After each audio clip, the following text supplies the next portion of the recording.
नमस्कार मैत्रिणींनो, आज आपण सिंपल गोल गळा कशा प्रकारे कटिंग करायचा आणि स्टिचिंग करायचं ते या व्हिडिओमध्ये दाखवणार आहे।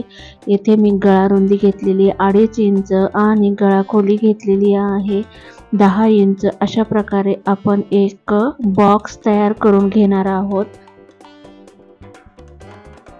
त्यानंतर मी येथे 1 इंच क्रॉस मध्ये घेऊन गोल राउंड मध्ये गळा कटिंग करून घेणार आहे।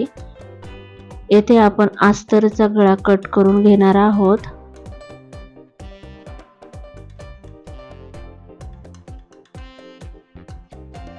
त्यानंतर आपण मेन फॅब्रिक अशा प्रकारे टाकून वरच्या साइडने अस्तर अशा प्रकारे टाकून घेणार आहोत। त्यानंतर आपण येथे ज्या मी पिना आहेत त्या पिना इथे लावून घेत आहे, जेणेकरून आपण जेव्हा स्टिच करू त्यावेळेस आपल्या कपडा इकडे तिकडे सरकणार नाही।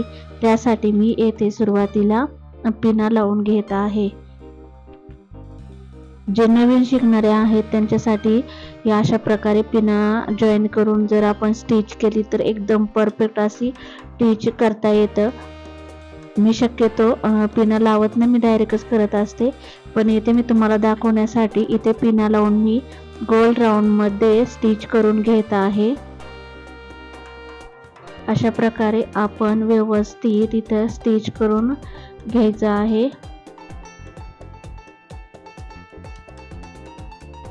मी माझ्याकडून थोडं एका साइडला कमी झालं होतं, त्यासाठी मी एक डबल स्टिच करत आहे। शक्यतो मी डबल स्टिच करत नाही, पण येथे एका साइडला थोडंसं कपडा कमी आला होता, त्यासाठी मी इथे डबल स्टिच केली आहे। त्यानंतर आपण इथल्या सर्व पिना जे आहेत ते काढून ठेवणार आहोत। त्यानंतर आपण येथे गोल राउंड मध्ये मेन फॅब्रिक कट करून घेणार आहोत।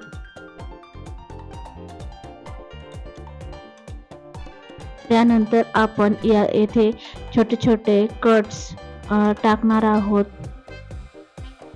जर आपण असे कट टाकले तर आपला कपडा जो आहे तो जास्त असा खेचला जात नाही आणि व्यवस्थित फिनिशिंग मध्ये येतो।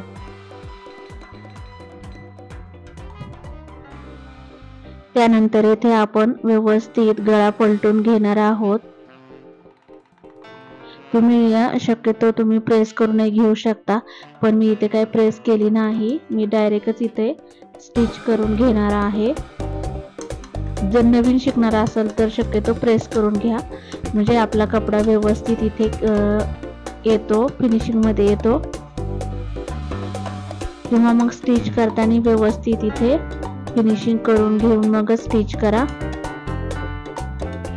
अशा प्रकारे आपण इथे स्टिच करून घेणार आहोत।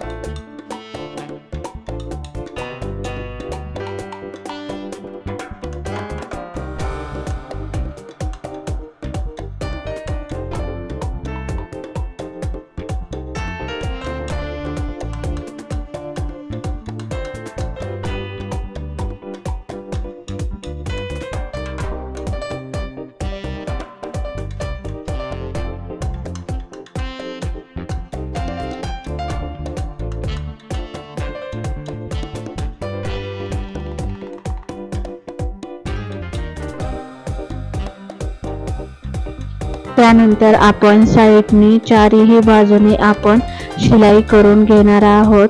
मेन अस्तर आणि फॅब्रिक व्यवस्थित इथे स्टिच करून घेणार आहोत। दाखवल्याप्रमाणे तुम्ही सर्व साइडनी व्यवस्थित अशी स्टिच करून घ्यायचे आहे। नंतर आपण एक्स्ट्राचे जे फॅब्रिक आहे ते इथे कट करून घेणार आहोत।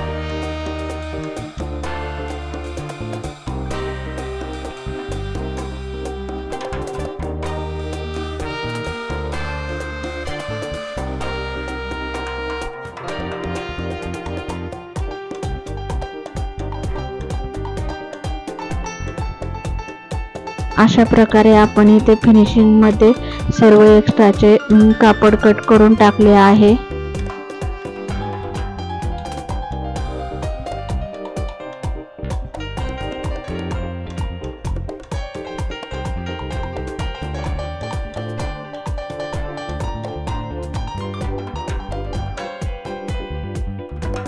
अशा प्रकारे आपण येथे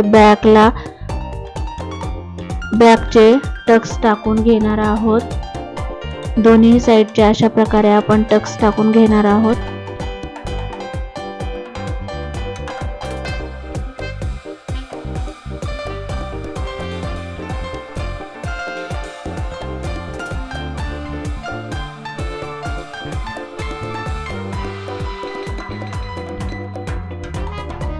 त्यानंतर आपण बॅकच्या याला पट्टीत जॉईंट करणार आहोत.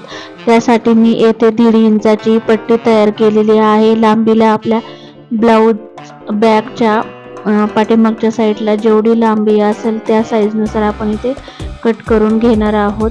त्यानंतर येथे मी एका साईडने पट्टी दुमडून घेत आहे. अशा प्रकारे जर आपण ब्लाऊजला पट्टी लावली तर आपले फिनिशिंगही छान येते आणि मागच्या साईडने ब्लाऊज उचकण्याची ही भीती नसते, वरती तरंगत नाही. मध्ये एक आपण डाच दुमडपट्टी थोडीशी टाकणार आहोत. त्यानंतर येथे आपण व्यवस्थित स्टिच करून घेणार आहोत. एक्स्ट्राचे जे कापड आहे ते आपण इथे कट करून टाकणार आहोत. त्यानंतर वरच्या साईडने आपण इथे दाबते टीप मारून घेणार आहोत.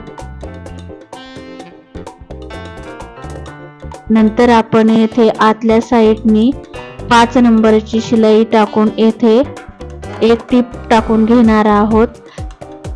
आपले सर्व ब्लाऊज झाल्याच्या नंतर जेव्हा आपण हात शिलाई करू त्यावेळेस आपण ही टीप आपण उसवून टाकणार आहोत. त्यासाठी आपण इथे 5 नंबरची शिलाई मारलेली आहे.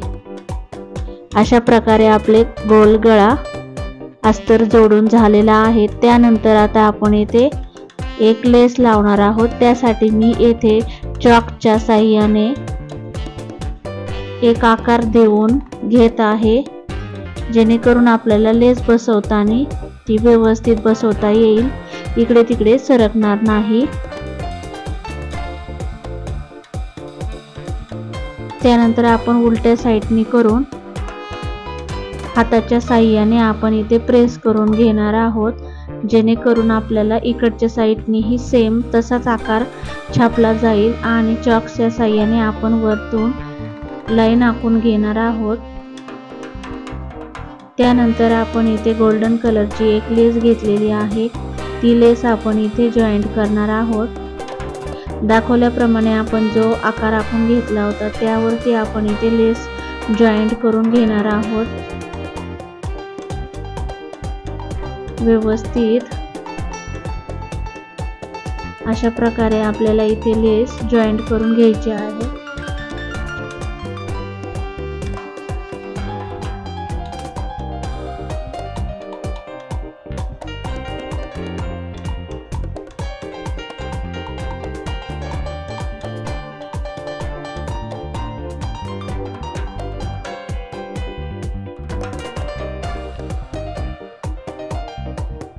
त्यानंतर आपण गोल राऊंड मध्येही इथे लेस लावून घेणार आहोत.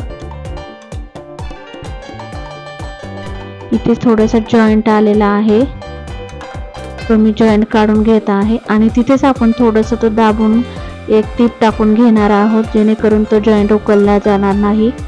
अशा प्रकारे आपल्याला गोल राऊंड मध्ये एक टीप टाकून घ्यायची आहे.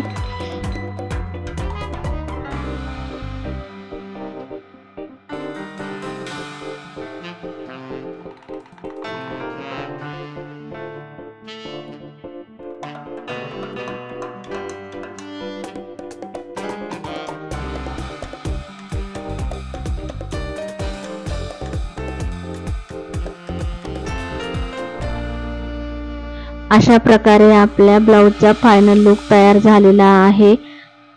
जर तुम्हाला हा व्हिडिओ आवडला असेल तर लाईक, शेअर आणि कमेंट करायला विसरू नका.